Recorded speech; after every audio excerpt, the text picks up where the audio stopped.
The overall goal of this protocol is to describe how to use a confocal microscope equipped with a femtosecond pulsed laser to generate three-dimensional vascular-derived biomimetic microfluidic networks embedded in polyethylene glycol diacrylate hydrogels using image-guided laser-based degradation.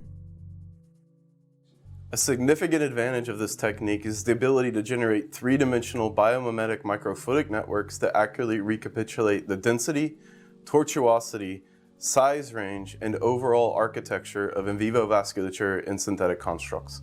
This microfluidic fabrication approach will advance our ability to generate more in vivo-like tissue-engineered constructs, biomimetic disease models, and ultra-high density on-a-chip devices.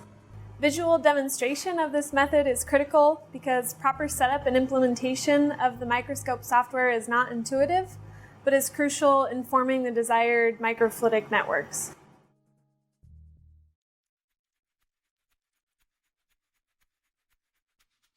Many of the preparatory steps are covered in the text protocol, including generating the virtual masks, configuring the microscope, and uploading the virtual masks to the microscope software.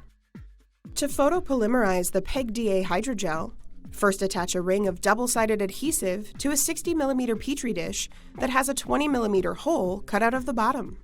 Next, in a fume hood, add 1 milliliter of HBS with TEOA to a foil-covered 2 milliliter amber centrifuge tube. Then, add 10 microliters of 1 millimolar eosin Y disodium salt to the tube. Now, pipette a small volume of NVP into a glass beaker using a glass pipette. From this volume, take 3.5 microliters of NVP and transfer it to the